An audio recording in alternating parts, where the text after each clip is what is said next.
రక్షక నొసగు కన్నుల్లో నాకు నిరతంబులే నిన్ను చూడ ప్రియుడైన యేహోను పద్మాసులో ప్రియమైన యేసుని స్వరూపులు ప్రియుడైన యేహోను పద్మాసులో ప్రియమైన యేసుని స్వరూపులు ప్రియమారాజు సి బౌదానుడానై ప్రియ పాము నిన్ను చూడనిమో ప్రియమారాజు సి బౌదానుడానై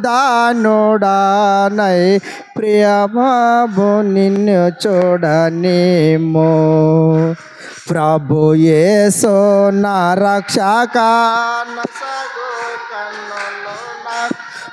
నిరతములే నిన్ను చూడ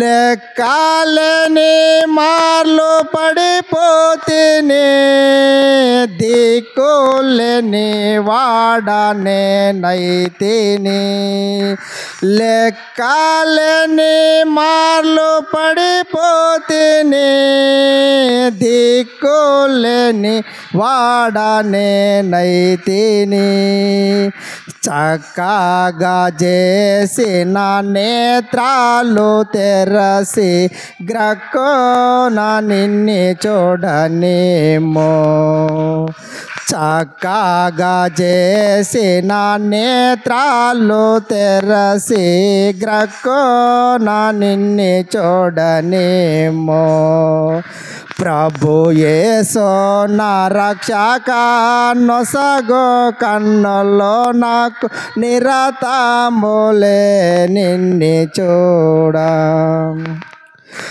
ఎరిగి ఎరిగి నేను చెడిపోతిని యేసుని గాయా రేపితిని ఎరిగి ఎరిగి నేను చెడిపోతిని యేసుని గాయం రేపితిని మోసపోతే నేను దుష్టి తొలగితి దాసోడ నిన్ను చూడనిమో మోసపోతే నేను దుష్టి తొలగితి దాసోడ నిన్ను చూడనిమో ప్రభు యేసు నా రక్షక నొసగు కన్నుల్లో నాకు నిరతములే నిన్ను చూడ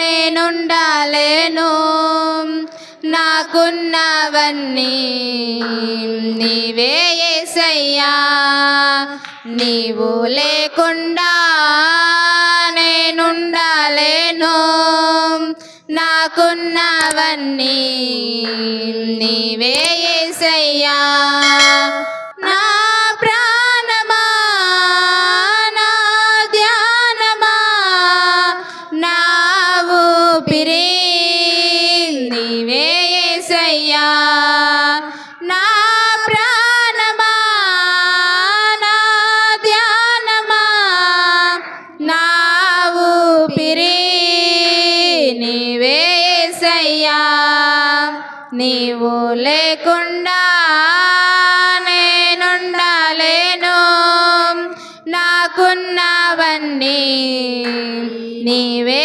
యేసయ్యా నీవు లేకుండా నేనుండలేను నాకున్నవన్నీ నీవే యేసయ్యా జాలి లేనిదే ఈ మాయలోకము కలత చెందేను నా దీన హృదయము జాలి లేనిదే ఈ మాయలోకము కలత చెందేను నా దీన హృదయము నన్ను కాపాడుటకు నాదరిని నిలిచితివా హస్తము చాపితివా నన్ను బలపరచితివా నన్ను కాపాడుటకు నాదరి నిలిచితివా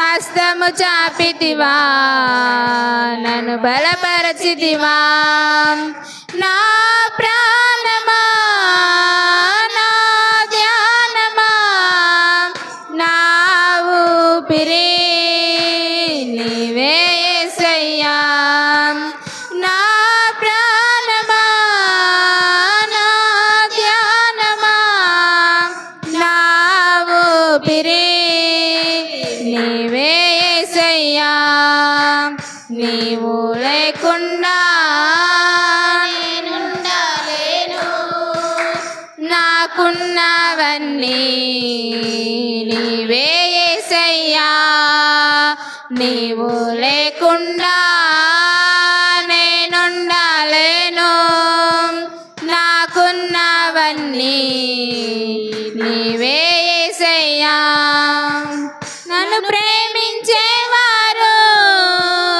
ఎందరు ఉన్నరు అంతము వరకు నాతో ఉండరు నన్ను ప్రేమించేవారు ఎందరు ఉన్నను అంతము వరకు నాతో ఉండరు నాలో ఉన్నవాడా నాతో ఉన్నవాడా నా ప్రాణము నీవే యేసయ్యా నాలో ఉన్నవాడా నాతో ఉన్నవాడా నా ప్రాణము నీవే యేసయ్యా నా ప్రాణమా నా ధ్యానమా నా ఊపిరి నీవే యేసయ్యా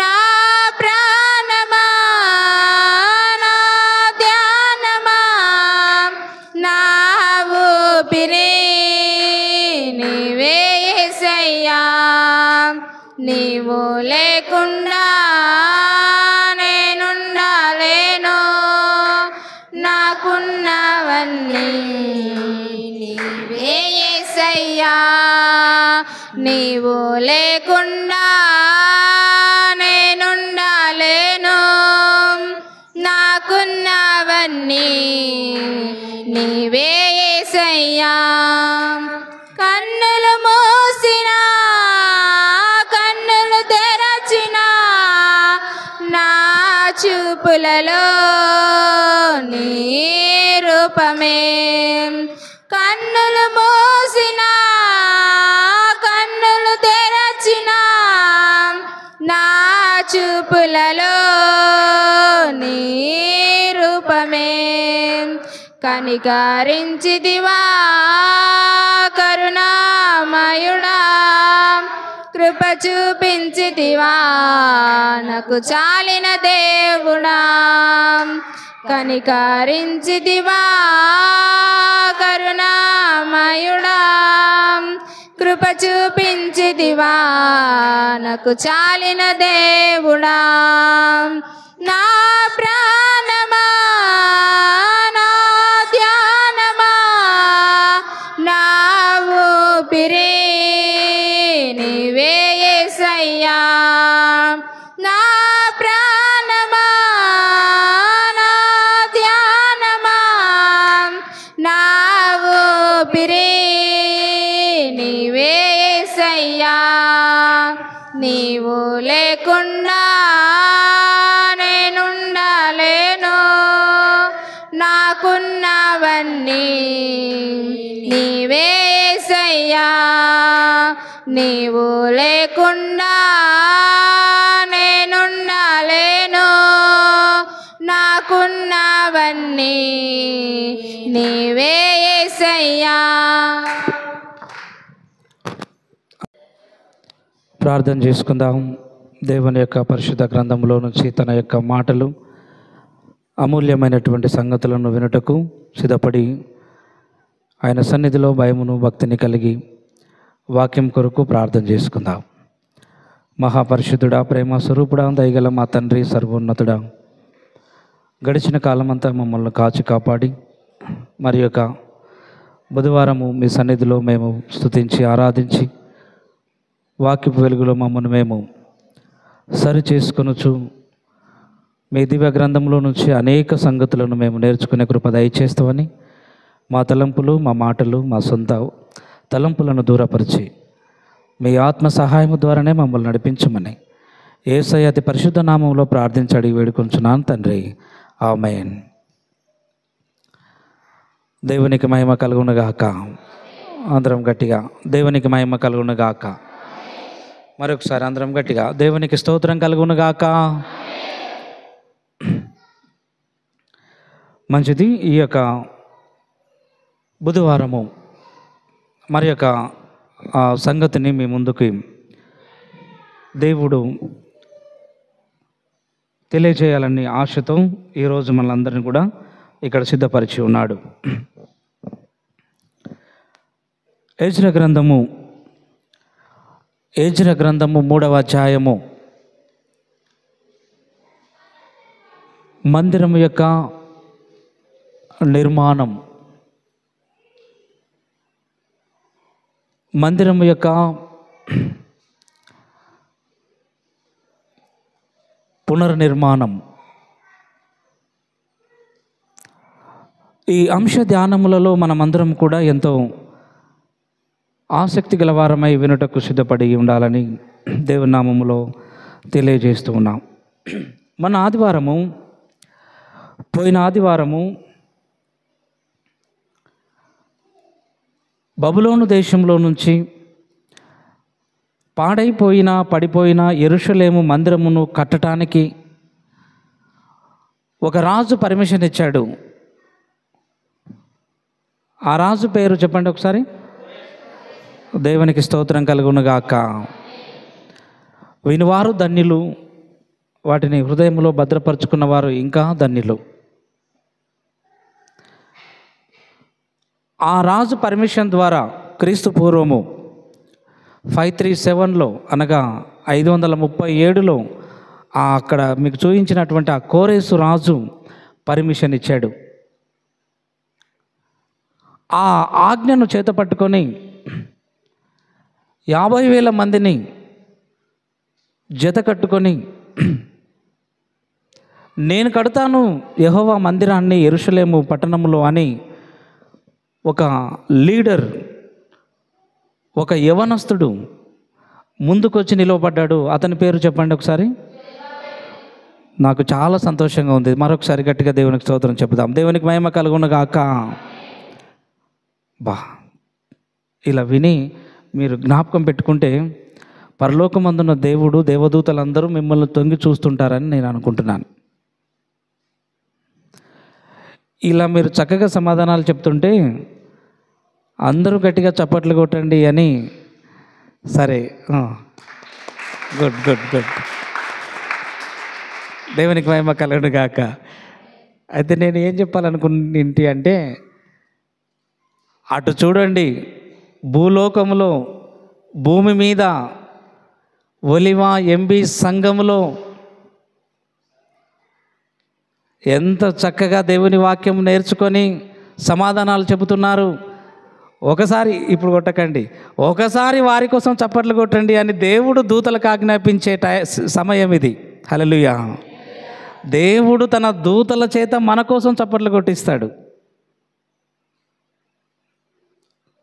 దేవదూతలు ఆనందముతో దేవుని సన్నిధిలో మన కోసం చప్పట్లు కొట్టే ఆ సమయాన్ని దేవుడు ఎదురు చూస్తూ ఉంటాడు మన కోసం. మనం ఎప్పుడు వాక్యం నేర్చుకుంటాం, ఎప్పుడు సమాధానం చెబుతాం, అప్పుడు దేవుడు ఆనందించేవాడుగా ఉన్నాడు. కాబట్టి ఈరోజు చక్కగా చెప్పారు. నాకు చాలా ఆనందంగా అనిపించింది. నేను పడిన ప్రయాసకు, కష్టానికి కొంచెం ఫలితం దక్కుతుంది అని అనుకుంటున్నాను. గుడ్. ఏదేమైనా పాఠంలోకి వెళ్దాం.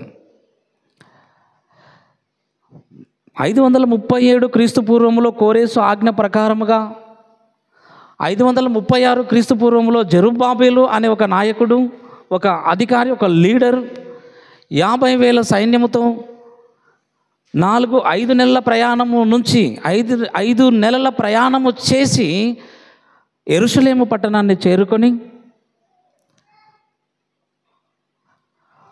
ఏ స్థలం అందైతే పడిపోయిందో, సొలొమోను దావీదుల చేత కట్టబడినటువంటి ఆ దేవాలయం, బంగారు దేవాలయం, అదే స్థలమందు పోయిన ఆదివారం పునాదులు వేశారు. దేవునికి స్తోత్రం కలుగునుగాక.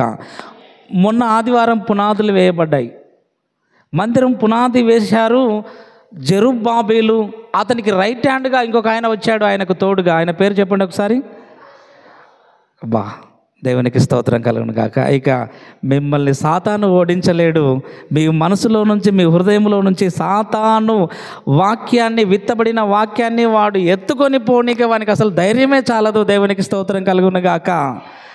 ఇలా విని మీ మనసులో దేవుని వాక్యం ఉంది అంటే నిజంగా పరిశుద్ధ ఆత్మదేవుడు మీ మనసులో పని చేస్తున్నాడు.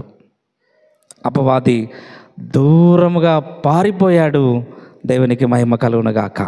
ప్రతిరోజు ఇలా, ప్రతి వారం ఇలా దేవుని వాక్యం మన హృదయంలో ఉంటే అపవాది పారిపోతాడు. సాతాను మనకు సమీపించడానికి కూడా భయపడతాడు. నీ వాక్యము నా మనసులో ఉంటే, నా హృదయంలో ఉంటే అపవాది కూడా భయపడతాడని దేవుని వాక్యంలో ఉంది. కాబట్టి ఇలా మన మనసులో ఉంచుకోవాలి. అతనికి రైట్ హ్యాండ్గా యెహోషువ, జెరుబ్బాబెలు, యెహోషువలు కలిసి ఇద్దరు కూడా 50,000 మందితో యెరూషలేము పట్టణాన్ని చేరుకొని మందిరం యొక్క పునాది వేశారు. ఆ పునాదులు వేస్తుంటే యెజ్రా గ్రంథం 3వ అధ్యాయములో పునాదులు వేయబడ్డాయి. యెజ్రా గ్రంథం 3వ అధ్యాయంలో పునాదులు మాత్రమే వేశారు. ఆ పునాది వేస్తున్నప్పుడు 3 తెగల వారు 3 రకాలుగా కేకలు వేశారు. 3 తెగల వారు 3 రకాలుగా కేకలు వేశారు. పైకి సరిపోతుందని పెట్టు, మనకు లోపల వినిపిస్తే చాలు, సరేనా? పైకి లిమిట్ ప్రకారమే పెట్టు, మినిమం. లోపల మాత్రం మనకి వినపడేటట్లు పెట్టు, ఓకే? మందిరం పునాది వేయబడుతూ ఉంటే 3 తెగలకు సంబంధించిన వారు కేకలు వేశారంట. ఒక తెగకు సంబంధించిన వారేమో మందిరాన్ని నిర్మించడానికి వచ్చినటువంటి భయము భక్తి కలిగినటువంటి యూదులు ఆనందముతో దేవునికి స్తోత్రము చేసి కేకలు వేశారు. ఇంకో తెగవారు పెద్ద మనుషులు, వృద్ధులు పునాది రాళ్ళు వేస్తూ ఉంటే కన్నీళ్లతో కేకలు వేశారు, రోదనతో కేకలు వేశారు. ఇంకో తెగకు సంబంధించినటువంటి యవనస్తులు, యవన బిడ్డలందరూ కూడా గొప్ప అల్లరి చేత కేకలు వేశారు, ఆ ఆనంద సంబరాలతో. 3 తెగలకు సంబంధించిన వారి గురించి పోయిన ఆదివారం మనము ధ్యానం చేసుకున్నాం. ఏదేమైనప్పటికీ మందిరం యొక్క పునాదులు క్రీస్తు పూర్వం 536లో జెరుబ్బాబెలు, యెహోషువ చేతుల మీదుగా వేయబడ్డాయి. అది అలా ఉండగా మందిరం పునాది వేయబడిన తర్వాత మందిరం పనులు మొదలుపెట్టారు. మందిరం యొక్క పనులు మొదలుపెట్టారు.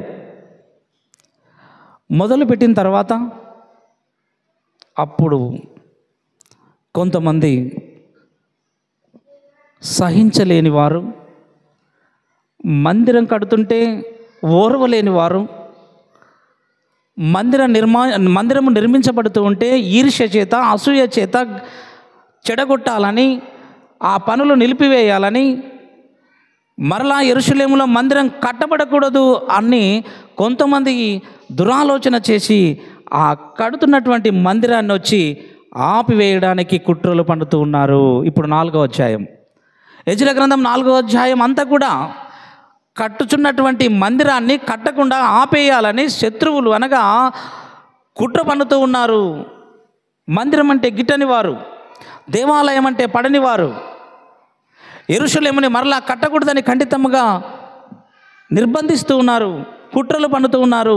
ఈ రోజుల్లో చాలామంది కూడా మందిరాన్ని కడుతుంటే ఎన్నో అబ్జెక్షన్స్, ఎన్నో ఆటంకాలు, ఎన్నో ఇబ్బందులు, శ్రమలు, కష్టాలు. కట్టే వాళ్ళని కట్టనివ్వరు, కట్టే వాళ్ళని కట్టనివ్వరు. ఎక్కడ చూసినా జరుగుతుంది. ఈరోజు జరగట్లేదు. ఆ రోజు క్రీస్తుపురం 536 సంవత్సరంలోనే మందిరం కట్టకూడదని అబ్జెక్షన్స్ స్టార్ట్ అయ్యాయి, అభ్యంతరాలు వ్యక్తం చేశారు. ఎవరిక్కడ మందిరం కట్టేది, ఎవరిక్కడ దేవాలయాన్ని పునాదులు వేసింది, పర్మిషన్ ఉందా, ఆర్డర్స్ ఉన్నాయా, ఎవరు చెప్పారు మీకు మందిరాన్ని కట్టమని అని అబ్జెక్షన్స్ చేస్తున్నారు. కట్టే జెరుబ్బాబెలు యెహోషువల మీదకి తిరుగుబాటు చేశారు. ఆ దేశంలో యెరూషలేము పట్టణంలో కొంతమంది, దాన్నే మనం ఇప్పుడు 4వ అధ్యాయంలో చదువుకొంటున్నాం. 4వ అధ్యాయం మొదటి నుంచి. అంతటా యూదా వంశస్థులకును బెన్యామీనీయులకును విరోధులైన వారు చెర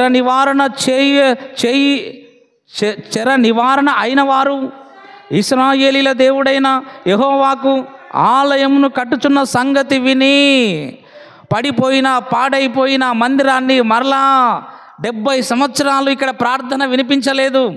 70 సంవత్సరాలు మైకులో ఒక్క హల్లెలూయా కూడా వినిపించలేదు. 70 సంవత్సరాల నుంచి ఒక ఆమెను కూడా వినిపించలేదు. ఈరోజు మరలా వచ్చి ఈ క్రైస్తవులు యూదులు మరలా మందిరాన్ని కడుతున్నారంట. వెళ్దాం పదా, దాన్ని ఆపేద్దాం. ఈ రోజుల్లో ఎంతోమంది కట్టుచున్నటువంటి క్రైస్తవ మందిరాలను ఆపేస్తున్నారు. కట్టుతున్నటువంటి మందిరాలు కట్టకుండా చేస్తున్నారు. కట్టిన మందిరాలను కూడా పడగొడుతున్నారు. ఈరోజు కూడా చాలా చోట్ల. ఆ రోజు కూడా అదే జరిగింది. యెరూషలేము మందిరాన్ని ఒక రాజు వచ్చి పాడు చేసి పడగొట్టి వెళితే 70 సంవత్సరాల తర్వాత మరలా ఇంకో రాజు కట్టమని ఆజ్ఞ జారీ చేస్తే, ఆ ఆజ్ఞ ప్రకారముగా జెరుబ్బాబెలు యెహోషువలు వచ్చి పునాదులు వేస్తే, లేక 70 సంవత్సరాల తర్వాత వచ్చి మందిరం పునాదులు వేస్తే అబ్జెక్షన్స్, గిట్టని వారు, శత్రువులు, విరోధులు, ఆ దేశ నివాసులు, అన్యులు అడ్డుకుంటున్నారు. అప్పుడు జెరుబ్బాబెలు వద్దకు పెద్దలలో ప్రధానుల యొద్దకును వచ్చి, మీరు ఆశ్రయించున్నట్టు మేమును మీ దేవుని ఆశ్రయించు వారము, ఇచ్చటికి మమ్మను రప్పించిన అసురు రాజైన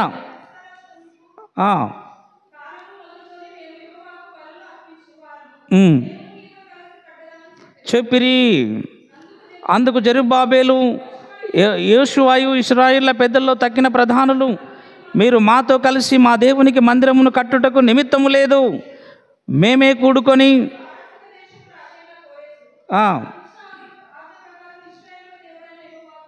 మందిరమును కట్టుదమని వారితో చెప్పిరి. దేశపు జనులు యూదా వంశస్థులకు ఇబ్బంది కలగజేసి, దేశపు జనులు యూదులైనటువంటి 50,000 మంది మందిరాన్ని కట్టడానికి ఎవరైతే వచ్చారో, ఆ యొక్క మందిరాన్ని కట్టుతున్నటువంటి జెరుబ్బాబెలు నాయకత్వంలో, యెహోషువ సేవా పరిచర్యలో అక్కడ ఉన్నటువంటి 50,000 మందికి విరోధంగా దేశపు జనులు యూదా వంశస్థులకు అనగా మందిరాన్ని కట్టేవారికి ఇబ్బంది కలగజేసి కట్టుచున్న వారిని బాధపరిచిరి. రాళ్ళు కొట్టుచున్న వారిని గాయపరిచారు, మ్రానులు నరుకుచున్న వారిని గాయపరిచారు, ఇటుకలు తయారు చేసేవారిని గాయపరిచారు. మందిరం యొక్క పనులు ఆసక్తితో ఉత్సాహంగా కట్టాలని వచ్చిన 50,000 మందికి బాధ కలగజేశారు, శోధనలను కలగజేశారు, శ్రమలను కలగజేశారు. చూడండి నా ప్రియమైన వర్లారా, మందిరాన్ని కడుతున్నటువంటి వారిపైన నిందలు, మందిరాన్ని కడుతున్నటువంటి వారిపైన శోధనలు. మీరేనా కట్టేది మందిరాన్ని అని చాలా రకాలుగా అపహాస్యిస్తూ ఉన్నారు ఈ రోజుల్లో కూడా. బాగా ఆలోచన ప్రియమైన దేవుని వర్లారా, దేవుని మందిరం కట్టబడుతుంటే అభ్యంతరం ఎవరైతే వ్యక్తం చేస్తారో, నిజంగా అటువంటి వాళ్ళు దేవుని ఆలయమును పాడు చేయవారిని దేవుడు వారిని పాడు చేస్తాడంట. దేవుని ఆలయమును ఆపేసిన వారిని కూడా దేవుడు పాడు చేస్తాడంట. మీకు ఒక మాట చెప్పాను, మునుపున్న మందిరాన్ని పడగొట్టి కాల్చేసి బంగారునంతా దోచుకొని వెళ్ళినటువంటి రాజు పేరు చెప్పండి ఒకసారి. యెరూషలేము మందిరాన్ని అంతా క్రీస్తు పూర్వము 586లో 586లో ఒక రాజు వచ్చాడు, నెబుకద్నెజరు, బబులోను దేశపు రాజు వచ్చి మొత్తం మందిరాన్ని కూల్చి కాల్చి బంగారం అంతా ఎత్తుకొని వెళ్ళాడు. ఆ రాజుకి ఏం గతి పట్టిందంటే, ఆ రాజు పశువు వలె గడ్డి మేసే స్థితికి దేవుడు దిగదార్చాడు. అలా మందిరాన్ని కాల్చి బూడిద చేసినందుకు ఆ రాజుకి ఏం గతి పట్టిందంటే, పశువుల వలె నేలకు వంగి గడ్డి మేసేటట్లు శిక్షించి చంపేశాడు. మందిరం జోలికి ఎవరు రాకూడదు, దేవుని మందిరం జోలికి ఎవ్వరు రాకూడదు. అది దేవుడు ఆలయం, అది దేవుని ఆలయం. ఆయన నిర్మించుకుంటాడు, ఎవరి ద్వారానైనా సరే నిర్మించుకుంటాడు. దేవునికి స్తోత్రం కలుగునుగాక. నీ ఒక్కని ద్వారానే కాదు, ఎవరి ద్వారానైనా దేవుని పని జరిపించుకుంటాడు ఆయన. అభ్యంతరం మాత్రం మనం ఎప్పుడు చెప్పకూడదు. ఇప్పుడు వీళ్ళదే అభ్యంతరం వ్యక్తం చేస్తున్నారు. బాధను కలగజేసిరి, దేవుని మందిరం కట్టే వారికి బాధను కలగజేశారు. 5వ వచనం, మరియు ఫారసిక దేశపు రాజైన కోరేసు యొక్క దినములన్నిటిలోనూ ఫారసిక దేశపు రాజైన దర్యావేసు యొక్క పరిపాలన కాలం వరకు వారి ఉద్దేశములు భంగపరచుటకై వారు మంత్రులకు లంచములు ఇచ్చిరి. మంత్రులకు, కలెక్టర్లకు, ఎమ్మెల్యేలకు, ఎంపీలకు లంచాలిచ్చి మందిరాన్ని సీజ్ చేయండి, మందిరాన్ని తాళం వేయండి, పనులు ఆపేయండి, ఇక్కడ మందిరము రాకూడదు, కట్టకూడదు అని మంత్రులకు లంచాలు ఇచ్చారంట. గవర్నమెంట్ ఎంప్లాయీస్కి, ఉద్యోగస్తులకు, గవర్నమెంట్ ఆఫీసర్లకు లంచాలు ఇచ్చి దేవాలయాన్ని కట్టకుండా ఆపేశారంటండి ఆ రోజే. ఈరోజు ఎన్ని జరగట్లేదు. ఈరోజు కట్టబడుతున్నటువంటి మందిరాలపైన కూడా దాడులు, కట్టుచున్నటువంటి దేవాలయాలపైన దాడులు.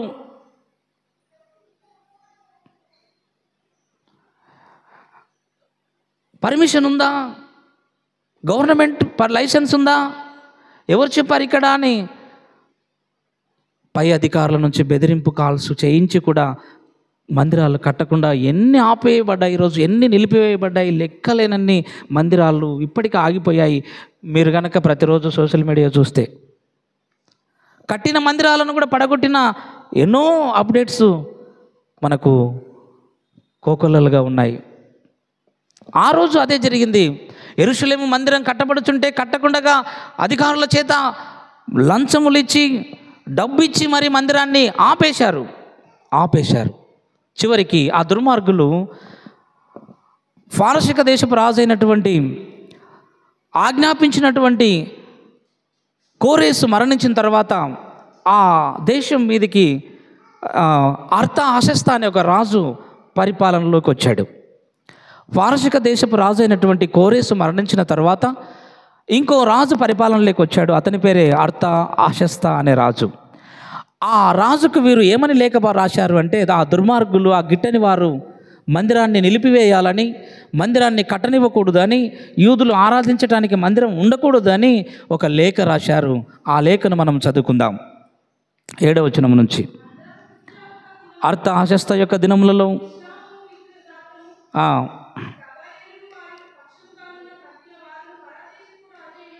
అర్తహషస్తకు ఉత్తరము వ్రాసిరి. ఆ ఉత్తరములో ఏమని ఉన్నదంటే, ఆ ఉత్తరము సిరియా భాషలో వ్రాయబడి ఉన్నది. ఇప్పుడు 11వ వచనం నుంచి వీరు రాజైన అర్తహషస్తకు వ్రాసి పంపిన ఉత్తరము నకలు ఏమనగా, నది యువతల ఉన్న తమ దాసులమైన మేము రాజైన తమకు తెలియజేయనది ఏమనగా, తమ సన్నిధి నుండి మా యొద్దకు వచ్చిన యూదులు యెరూషలేమునకు వచ్చి తిరుగుబాటు చేసిన ఆ చెడు పట్టణమును కట్టుచున్నారు. చాలు, రాజా అర్తహషస్త, ఈ చెడు పట్టణం, యెరూషలేము పట్టణం చెడు పట్టణం. చూడండి, చెడగొట్టడానికి ఎంత బ్యాడ్గా లెటర్ రాస్తున్నారు, ఎంత చెడ్డగా లెటర్ రాస్తున్నారు. ఎక్కడికి లెటర్? ఈ లెటర్ ఎక్కడ రాస్తున్నారు? ఈ ఉత్తరం ఎవరికి రాస్తున్నారు? ఏ రాజు కట్టమని ఆజ్ఞాపించాడు చెప్పండి? ఒక రాజు కట్టమని ఆజ్ఞ జారీ చేశాడు. ఏ రాజు ఆజ్ఞ జారీ చేశాడు? అంతే కదా, కోరేసు రాజు ఆజ్ఞాపించాడు. అతడు మందిరాన్ని కట్టమని ఆజ్ఞ జారీ చేసి చనిపోయాడు. కొత్త రాజు ఎక్కాడు. అతని పేరే అర్తహషస్త రాజు. ఇతనికి, ఈ అర్తహషస్త అనే రాజుకి కోరేసు యొక్క చట్టం, అతడు అమలు చేసినటువంటి జారీ చేసినటువంటి ఆజ్ఞలు అర్తహషస్తకు తెలియవు. అతడు ఏం చేశాడు అంటే, ఈ యెరూషలేములో నుంచి కొంతమంది శత్రువులు, కొంతమంది దుర్మార్గులు పంపినటువంటి లేఖను చదవడానికి సిద్ధపడ్డాడు. ఆ రాజుకి ఈ లెటర్ రాస్తున్నారు వీళ్ళు. ఏమని రాస్తున్నారంటే, రాజా, కోరేసు తర్వాత మీరు మహాప్రభువులు కదా, మీరు ఈ మందిరాన్ని ఆపివేయాలి. యెరూషలేములో పునాదులు వేయబడ్డాయి, మందిరం కడుతున్నారు, కానీ మీరు ఆపేయాలి. ఎందుకంటే మీ చేతన అవుతుంది. మీరే ప్రపంచాన్ని ఏలే రాజులు. మీ ఆజ్ఞ చేత మీరు ఆజ్ఞాపిస్తే చాలు యెరూషలేము మందిరం ఆగిపోతుంది అని లేఖ వ్రాస్తున్నారు. ఆ లేఖలో కొన్ని అబద్ధ ప్రచారాలు, కొన్ని బ్యాడ్ ఇన్ఫర్మేషన్స్ రాస్తున్నారు. ఏమని రాస్తున్నారంటే, రాజా, కోరేసు స్థానంలో ఉన్న రాజుకు రాస్తున్నారు ఈ లెటర్. యెరూషలేము పట్టణము ఒక దుర్మార్గమైనటువంటి పట్టణం రాజా. 12వ వచనం, నేను చదువుతాను ఒకసారి, అందరూ చూడండి. తమ సన్నిధి నుండి మా యొద్దకు వచ్చిన యూదులు అంటే బబులోను దేశంలో నుంచి మా యొద్దకు వచ్చిన యూదులు, బబులోను దేశంలో చెరలో ఉన్నటువంటి ఆ యూదులు మందిరాన్ని కట్టడానికి 50,000 మంది ఇక్కడికి వచ్చారు.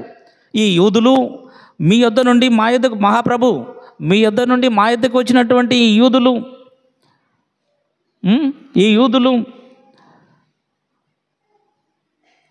మా యొద్దకు వచ్చిన యూదులు, 12వ వచనం, మా యొద్దకు వచ్చినటువంటి యూదులు యెరూషలేమునకు వచ్చి తిరుగుబాటు చేసిన ఆ చెడు పట్టణమును కట్టుచున్నారు.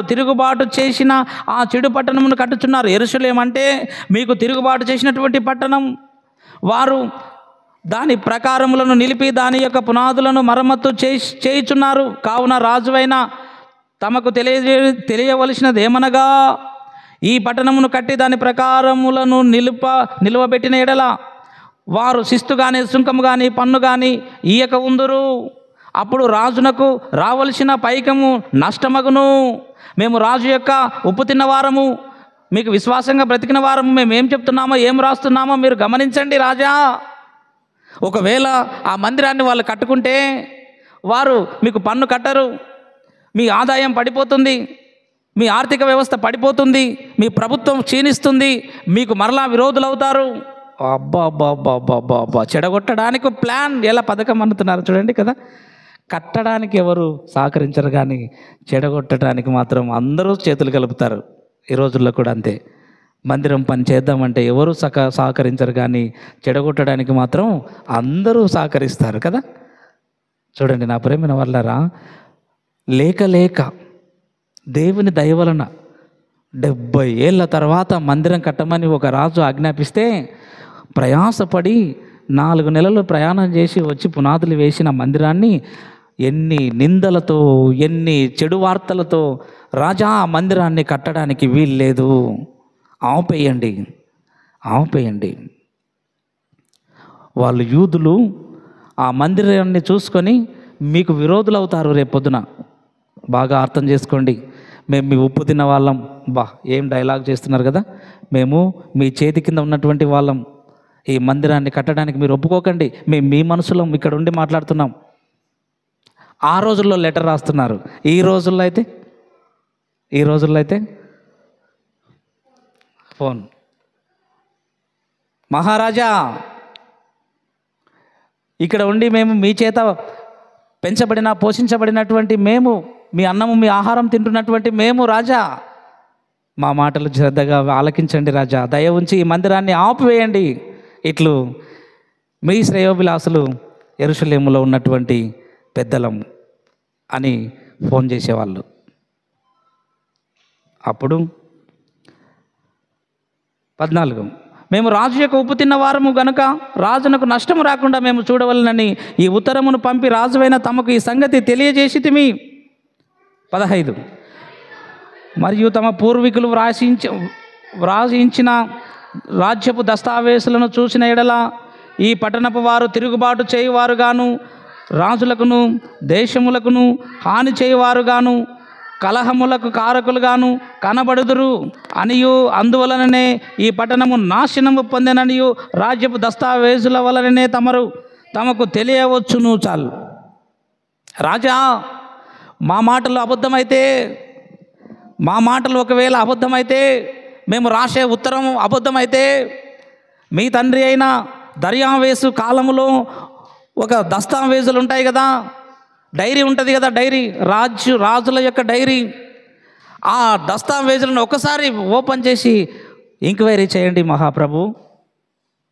ఈ యూదులు తిరుగుబాటు చేసిన ఈ యూదులు మీకు విరోధంగా ఎప్పటికైనా విరోధులు అవుతారని అందులో ఉంటుంది. అందుకనే దేవుడు ఆ పట్టణాన్ని పాడు చేశాడు, ఇక్కడికి చెరలోనికి రప్పించాడు. ఆ దస్తావేజులను మీరు చదివితే మీకే నిజం తెలుస్తుంది కదా మహారాజా అని ఆ లేఖలో వ్రాస్తూ ఉన్నారు. చూడండి నా ప్రేమైన వాళ్ళరా, ఎంత నీచమైనటువంటి దుస్థితికి వారు దిగజారారు మందిరాన్ని ఆపివేయడానికి. 16 కావున రాజువైన తమకు మేము రూఢిపరచున్నది ఏమనగా, ఈ పట్టణము కట్టబడి దాని ప్రకారములో నిలవబెట్టబడిన ఎడల నది యువతల తమకు హక్కు ఎంత మాత్రము ఉండదు. రాజా, మహారాజా, మందిరము యొక్క పని పూర్తి అయిన తర్వాత ఆ మందిరమే కట్టబడితే నది యువతల అనగా యెరూషలేము పట్టణంలో మీకేమాత్రం అధికారము ఉండదు. ఎందుకంటే వారు గర్విస్తారు, స్వతంత్రులు అవుతారు. ఆ మందిరాన్ని చూసుకొని, వారి దేవుణ్ణి చూసుకొని మీకు విరోధులు అవుతారు. ఇక్కడ మీకు హక్కు ఉండదు. జాగ్రత్తగా ఆలోచించండి మహారాజా అంటున్నారు అర్థ అశస్తతో ఈ దుర్మార్గులు. 17వ వచనం అప్పుడు రాజు మంత్రియగు రెహూమునకును లేఖికుడగు షిమ్షయికిని సోమ్రోన్లో నివసించు వారి పక్షముగానున్న మిగిలిన వారికిని నది అవతల నుండి తక్కిన వారికిని మీకు క్షేమ సంప్రాప్తియగునుగాక అని ఈ మొదలగు మాటలు వ్రాయించి సెలవిచ్చినది ఏమనగా, ఇప్పుడు తిరిగి లేక ఈ ఉత్తరం అక్కడ అందింది ఎవరికి చెప్పాలి? వీళ్ళు రాసే ఉత్తరము అవతల ఉన్న రాజుకు అందింది. ఏ రాజుకు లేఖ వ్రాశారు?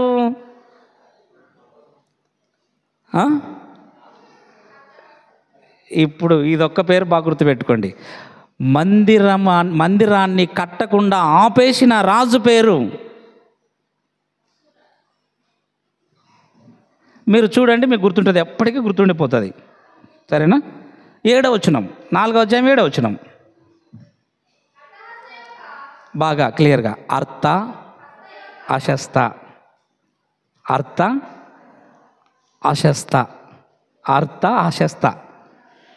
కష్టంగా ఉంది కదా?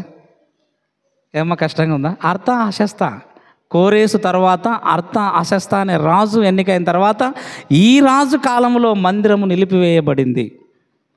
మందిరము చరిత్ర. మాకు కష్టంగా ఉంది సార్ అని ఎవరు అనకూడదు.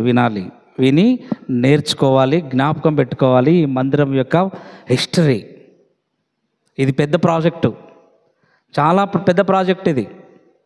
నేను మీ దగ్గర ఎందుకు ఓపెన్ చేశానంటే మనకు కరెక్ట్గా ప్రతిష్ట ఉంది కాబట్టి. నేను అనుకోలేదు ఈ యొక్క పెద్ద ప్రాసెస్ని మీ దగ్గర ఓపెన్ చేస్తానని. మనకు అదే సిచ్యువేషన్ ఉంది కాబట్టి సందర్భాన్ని బట్టి నేను ఈ యొక్క అంశ భాగాలను మీతో షేర్ చేసుకుంటున్నాను. అర్థ హశస్త రాజు ఆ లేఖను చదువుకున్నాడు. యూదా దేవాలయమును మందిరాన్ని యెరూషలేము మందిరాన్ని కట్టకూడదు, వారు దుర్మార్గులు అవుతారు, వారు తిరుగుబాటు చేస్తారు, మీకు వారిపైన పెత్తనం ఉండదు, మీకు ఇక్కడ అధికారం ఉండదు, రాజా మీ రాజ్యం పడిపోతుంది, మీ రాజ్యం కూలిపోతుంది, మందిరాన్ని ఆపేయండి రాజా అని లేఖ వ్రాశారు అర్థహశస్త అనే రాజుకి, బబులోను దేశంలో ఉన్నటువంటి రాజుకి, పారసిక దేశపు రాజుని. అప్పుడు ఆ లేఖ చదువుకొని అప్పుడు అర్థహశస్త ఏమని తీర్మానం చేసుకున్నాడంటే, ఓహో అవునా, ఈ యూదులు తిరుగుబాటు చేసిన యూదులా, ఈ యూదులు రాజులకు వ్యతిరేకులా? ఈ యూదులు దేవాలయం అనే గర్వం చేత, దేవాలయం ఉంది కదా అనే గర్వం చేత రాజులనే తిరస్కరించే యూదులా? అలాగైతే నేను ఒక ఉత్తరాన్ని రాస్తున్నాను అని తిరిగి లేఖ వ్రాస్తూ ఉన్నాడు. ఆ రోజు ఉత్తరాలే కదా, ఫోన్లు లేవు కదా సురేష్, ఫోన్లు లేవు ఆ రోజు. ఏమున్నాయి? ఉత్తరాలే. ఉత్తరాలు మీరు చూసినారా లేదో కదా? మీరు ఎప్పుడైనా ఉత్తరాలు వేసినారో వేశారో తీసుకున్నారు కదా? మీరు వేశారో లేదో తీసుకున్నారో లేదో తెలియదు కదా, చాలామంది గుర్తుంటుంది. ఒక ఊరికి అంతటి కలిసి ఒక పోస్ట్ మ్యాన్ ఉండేవాడు, ఇప్పుడు కూడా ఉన్నారు. అప్పట్లో కూడా ఉత్తరాలే పంపేటివి బైబిల్ ప్రకారంగా. అయితే ఆ రాజు తిరిగి లేఖ వ్రాస్తున్నాడు. త్వరగా ఈ ఉత్తరంలో ఏముందో చదువుకొని మనం ముగించుకుందాం. మంత్రులారా, నది అవతల ఉన్నటువంటి అధికారులారా, నా పక్షమున ఉన్న వారలారా, మీరు పంపిన ఉత్తరము నాకు అందినది. తిరిగి నేనేమని పంపిస్తున్నానంటే, అందు విషయమై మా ఆజ్ఞను బట్టి వెదకగా ఆది నుండి ఆ పట్టణపు వారు రాజుల మీద కలహమును తిరుగుబాటును చేయువారని మాకు అగపడినది. మీరు పంపిన ఉత్తరాన్ని చదివాము. అయితే యూదులు నిజంగానే ఆది నుండి రాజులకు వ్యతిరేకులని తేలింది. రాజులకు తిరుగుబాటు చేయువారని నేను కనుగొన్నాను. మరియు యెరూషలేము పట్టణమందు బలమైన రాజులు ప్రభుత్వం చేశారు. యెరూషలేము పట్టణంలో బలమైన రాజులు ప్రభుత్వం చేశారు. 20 మంది రాజులు యెరూషలేము పట్టణాన్ని ఏలారు. యెరూషలేము పట్టణాన్ని ఎంతమంది రాజులు పరిపాలించారు? 20 మంది రాజులు, బలమైన రాజులు. బలమైన రాజులు, 20 మంది రాజులు, మామూలు రాజులు కాదు. ఒక్కొక్క రాజు బలమైన రాజులు అని ఎవరు ఒప్పుకుంటున్నారు ఈ మాట? నది అవతల ఉన్నటువంటి యెరూషలేము నుంచి 1000 కిలోమీటర్ల దూరంలో ఉన్నటువంటి అర్తహషస్త రాజు ఒప్పుకుంటున్నాడు ఉత్తరములో. ఆ యెరూషలేము పట్టణాన్ని పరిపాలించినటువంటి రాజులు 20 మంది రాజులు, బలమైనటువంటి రాజులు. ఆ రాజుల గురించి మీకు అంతా చెప్పాను కదా. ఎంతమంది? 20 మంది రాజుల పేర్లు మీకు నేర్చుకోమని చెప్పాను. నేర్చుకోండి, కష్టమని అనుకున్నొద్దు, సరేనా? రైట్. ఆ బలమైనటువంటి రాజులు పరిపాలించారు.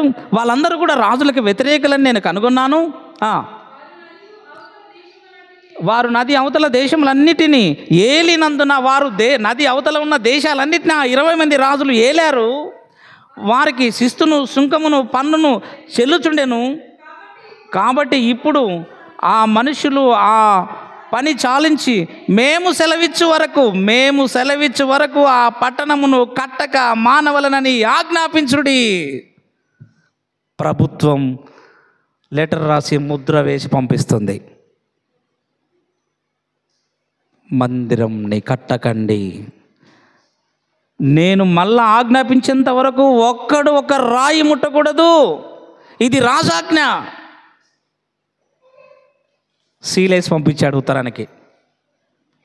స్టాంప్ ప్యాడ్ మీద స్టాంప్ వేసి సైన్ చేసి పంపిస్తున్నాడు. నా సెలవు లేక ఇంకెవడైనా ఆ మందిరం పైన కట్టడానికి ఒక రాయో ఒక ఇటుకనో ముట్టుకుంటే ఇది రాజాజ్ఞ అని లెటర్లో రాస్తున్నాడు. చూడండి, పునాదులు వేయబడిన మందిరాన్ని ఆపివేయమని అబ్జెక్షన్స్, దాన్ని ఆపివేయమని కొంతమంది దుర్మార్గులు లెటర్ రాస్తే ఆ ఉత్తరాన్ని చదివి అర్తహషస్త అనే రాజు మందిరం పనులు ఆపేయడానికి లెటర్ రాసి పంపించాడు. మేము ఆజ్ఞాపించేంత వరకు మాన్పవలనని ఆ పట్టణమును అనగా మందిరమును కట్టక మానవలని ఆజ్ఞాపించడు. ఇది తప్పకుండా చేయుటకు మీరు జాగ్రత్త పడుడి. ఆ మందిరాన్ని కట్టకుండా అధికారులారా, మీరు అక్కడ ఉన్నారు కదా నా పక్షాన, ఆ మందిరం పని కట్టకుండా మీరు ఆపడం తప్పనిసరి. రాజులకు నష్టము కలుగునట్లు ద్రోహము పెరగకుండా చూడుడి అని సెలవిచ్చను. మేము రాజులం, మాకు నష్టము కలగకుండా, మా ప్రభుత్వానికి ఆర్థిక ఇబ్బందులు రాకుండా, పన్ను కానీ, సుస్తు కానీ, సుంకము కానీ ఇవన్నీ కూడా నిలిచిపోకుండా మీరు జాగ్రత్తగా వహించి అక్కడ పనులు ఆపువేయండి అంటున్నాడు. నెక్స్ట్ ఎవరు పంపించారంట? 23 మీరు చదివితే తప్ప మీరు చెప్పలేరన్నమాట. నెక్స్ట్ టైం మీరు చదివితే తప్ప ఆ పేరు మీకు నోటెడ్ కాదు. ఏం పేరు? రాజైన అర్తహషస్త పంపించిన ఉత్తరము యొక్క ప్రతి రెహూమునకును ప్రతి అంటే ఆ లేఖ, ఆ లెటర్ ఆ ప్రతిని, ఉత్తరాన్ని, ఒక లేఖను ప్రతి అని కూడా అని పిలుస్తామన్నమాట. ఆ ప్రతిని, ఆ ఉత్తరాన్ని రెహూమునకును షిమ్షయికిని, ఈ పేర్లు ఎక్కడో మనం విన్నాం కదా. ఈ పేర్లు వీళ్ళే దుర్మార్గులు. ఈ షిమ్షయి, రెహూము అన్న వాళ్ళే మందిరాన్ని ఆపివేయమని లేఖ వ్రాశారు అర్తహషస్త రాజుకి. ఇలా రాసిన వాళ్ళ పేర్లు మనకి ఎక్కడ కనిపిస్తాయంటే 7వ వచనంలో కనిపిస్తాయి అనుకుంటా కదా. 8వ వచనం, మరియు మంత్రియగు రెహూమును లేఖికుడగు షిమ్షయి, రెహూమును షిమ్షయి ఈ ప్రకారంగా యెరూషలేము సంగతిని గూర్చి ఉత్తరము వ్రాసి రాజైన అర్తహషస్త యొద్దకు పంపిరి. ఈ రెహూము, షిమ్షయి అనే దుర్మార్గులు రాజుకు ఉత్తరం రాస్తే మరలా వాళ్ళకు ఒక ఉత్తరాన్ని రాస్తున్నాడు. చదువుకున్న తర్వాత తిరిగి లేఖ వ్రాస్తూ, షిమ్షయి, రెహూములారా, నా పక్షాన అధికారులారా, ఆ మందిరముని నేను ఆజ్ఞాపించేంత వరకు సీల్ చేయండి అని, ఒక్కడు కూడా పని ప్రారంభించకూడదు అని లేఖ వ్రాసి రెహూమునకును షిమ్షయికిని వీరి పక్షంగా ఉన్న వారికిని వినిపింపబడినప్పుడు వారు త్వరగా యెరూషలేములో ఉన్న యూదుల యొద్దకు వచ్చి బలవంతము చేత, అధికారము చేత వారు పని ఆపునట్లు చేయగా యెరూషలేములో ఉండు దేవుని మందిరపు పని నిలిచిపోయెను. ఈలాగున పారసీక దేశపు రాజైన దర్యావేషు ఏలుబడి యందు 2వ సంవత్సరం వరకు ఆ పని నిలిచిపోయెను. అయిపోయింది, పని స్టాప్. లెటర్ చదివారు. రెహూమును షిమ్షయి అనే అధికారుల చేత రాజు లెటర్ పంపించి మందిరాన్ని నిలిపివేశాడు, మందిరం పనులు ఆపేశాడు. 4వ అధ్యాయం వరకు పునాదులు వేయబడిన మందిరం అర్తహషస్త ఆజ్ఞ ప్రకారముగా మందిరం నిలిపివేయబడింది. ఈ రోజుకి మనకు సమయం లేదు కనుక మనం ముగించుకుందాం. వచ్చే ఆదివారం ఈ ఆపివేయబడిన మందిరం ఇలా ఎంతకాలం పని జరగకుండా నిలిపివేయబడింది అంటే 1 సంవత్సరం కాదు, 2 సంవత్సరాలు కాదు, 3 సంవత్సరాలు కాదు, 4 సంవత్సరాలు కాదు, 10 సంవత్సరాలైంది మందిరాన్ని పట్టించుకునే నాదుడే లేకుండా పోయాడు. పునాదులు వేయబడిన మందిరం పునాదుల కాడనే ఆగిపోయింది. కట్టుకుందామని 50,000 మంది వచ్చి కట్టలేకపోయారు. పునాదులు మాత్రమే వేయబడ్డాయి, మందిరం అలాగే విడవబడింది. ఆ 50,000 మంది యూదులకు ప్రార్థనలు లేవు, వాక్యం లేదు, ప్రార్థనలు దేవుని మాటలు లేవు, మందిరము లేదు. ఇది మీరు బాగా ఆలోచన చేయండి. ఈరోజు నీ మందిరం, నా మందిరం దేవుడు కట్టాలని ఎంతో ఆశపడుతూ ఉంటాడు. పడగొట్టాలని చాలామంది మనల్ని ప్రయత్నం చేస్తూ ఉంటారు. హృదయం అనే నీ మందిరం దేవుని కొరకు కట్టబడకుండా సాతాను ఎన్నోసార్లు నిన్ను అభ్యంతరపరుస్తూ ఉంటాడు. దుష్టుడు మిమ్మల్ని ఆటంకపరుస్తూనే ఉంటాడు నీ మందిరం దేవునికి ఇవ్వకుండా.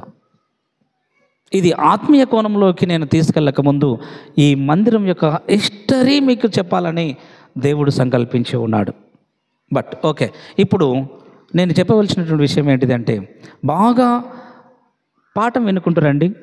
మీకు ఇంకా డౌట్ ఉంటే యూట్యూబ్లో లింక్ పంపిస్తాను కదా మన గ్రూప్లో, ప్రతి ఒక్కరు వినండి. మందిరాల గురించిన వివరణ, పూర్తి వివరణ అక్కడ దొరుకుతుంది. ఇప్పుడు ఈరోజు చెప్పిన లెసన్ కూడా మనకు వస్తుంటుంది, మీరు బాగా వినండి.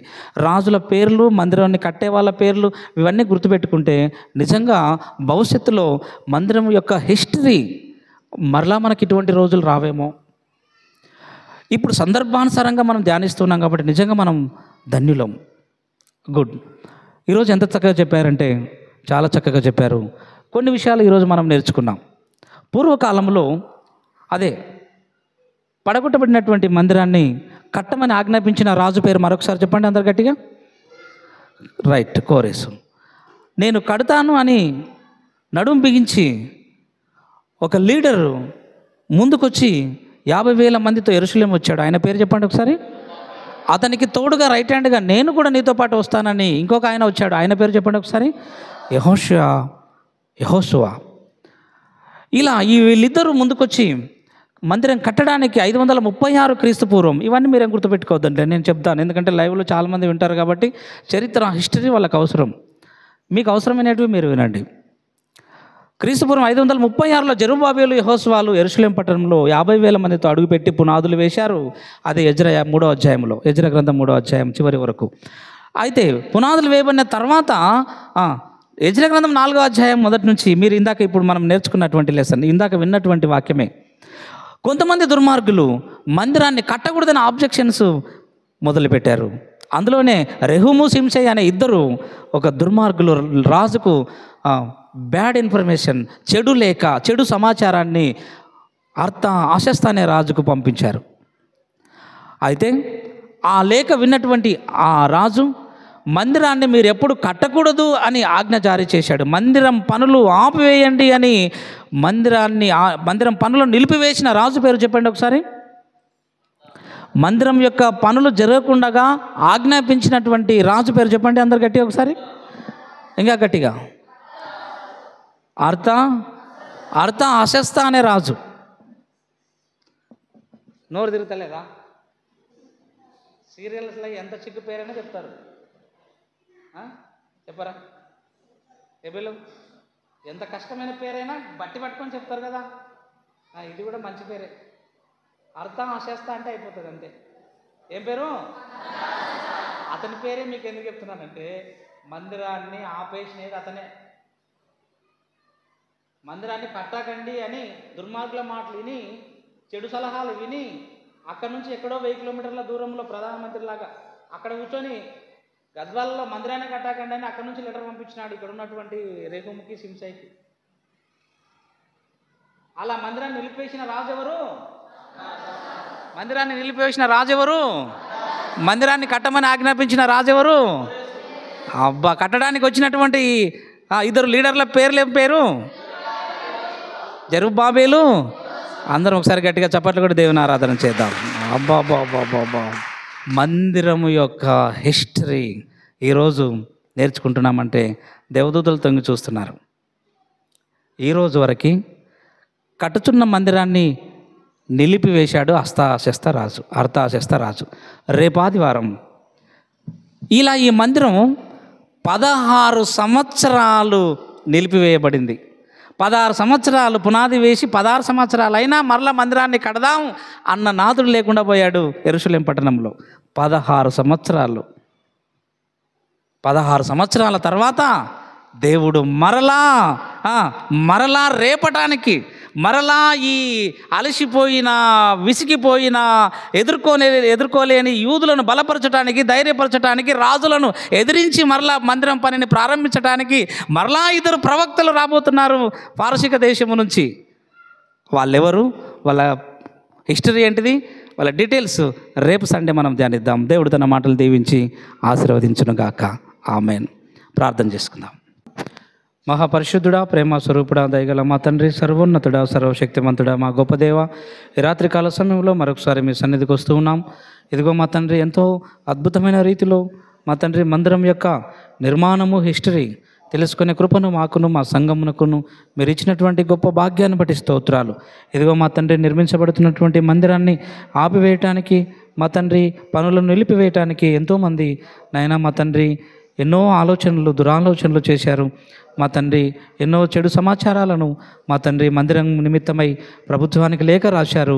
అయినప్పటికీ కూడా మా నాయన మందిరాన్ని చివరికి ఈ దినంన నిలిపివేశారు. అలాగనే మా తండ్రి ఎన్నో ఒత్తిళ్లకు గురై ఎన్నో శ్రమలకు గురై మా తండ్రి ఆ యొక్క మందిర నిర్మాణం జరుగుతున్నప్పుడు మా తండ్రి మా సంఘంలో మా తండ్రి మాకు యొక్క మన ఇచ్చినటువంటి గొప్ప ఆధిక్యత మా యొక్క మందిరం నిర్మాణంలో కూడా మా తండ్రి ఎన్నో ఇబ్బందులను ఎదుర్కొని ఎన్నో ఆటంకాలను ఎదుర్కొని ఎన్నో శ్రమలను ఎదుర్కొని మా పెద్దలు మా ప్రభువా ఈ యొక్క ఫంక్షన్ హాల్ నిర్మించారు. ఇంకను నిర్మాణ పనులు జరుగుతుండగా ఎటువంటి ఆటంకము మా తండ్రి అభ్యంతరాలు కలుగుకున్నట్లు మీ సన్నిధిని మీ కృప తోడై ఉంచి నడిపించి ప్రతిష్ట కొరకు మా తండ్రి సిద్ధపరచమని ప్రార్థన చేస్తున్నాం. నాయనా మా తండ్రి, నాయనా మా ప్రభు యెరూషలేము మందిరం నిర్మాణంలో ఉన్నట్లుగానే మా మందిరం కూడా నిర్మాణంలో ఉంటుండగా మీ సహాయాన్ని దయచేయండి. యెరూషలేము మందిరాన్ని నిర్మించడానికి మా తండ్రి మా ప్రభు ఎంతోమందిని మీరు ఎన్నుకున్నారు. జెరుబ్బాబెల్ని ఎన్నుకున్నారు, యెహోషువని ఎన్నుకున్నారు. అదేవిధంగా ఇప్పుడు నిలిపివేయబడిన మందిరాన్ని మరలా ప్రారంభించడానికి కూడా మీరు మీ ప్రవక్తలను ఏర్పరిచి తిరిగి మరలా రానైనటువంటి వారంలో కూడా మందిరం పనులు ప్రారంభించబడి మేమందరం కూడా నాయనా మా తండ్రి విజయవంతంగా ఆ యొక్క యెరూషలేము మందిర ప్రతిష్టను జరుపుకునే కృప దయచేసి మా తండ్రి మా యొక్క ఒలివ ఎంబి యొక్క మందిర ప్రతిష్టతలను కూడా మరి జనవరిలో 10-11లో జరుపుకున్నటకు మాకును కూడా కావలసినటువంటి కృపను జ్ఞానమును తెలివిని దయచేస్తామని కోరుకుంటూ మాకును మా సంఘమునకును మా సంఘ పెద్దలకును మా సంఘ ఆయన పెద్ద మనుషులకును మీరు కృప మెండుగా దయచేసి మా తండ్రి మీ సహాయ సహకారాలు మెండుగా కుమ్మరిస్తారని కోరుకుంటూ యేసయ్య అతి పరిశుద్ధ నామములో ప్రార్థించి అడిగి వేడుకొనుచున్నాను మా పరమ తండ్రి. ఆమేన్.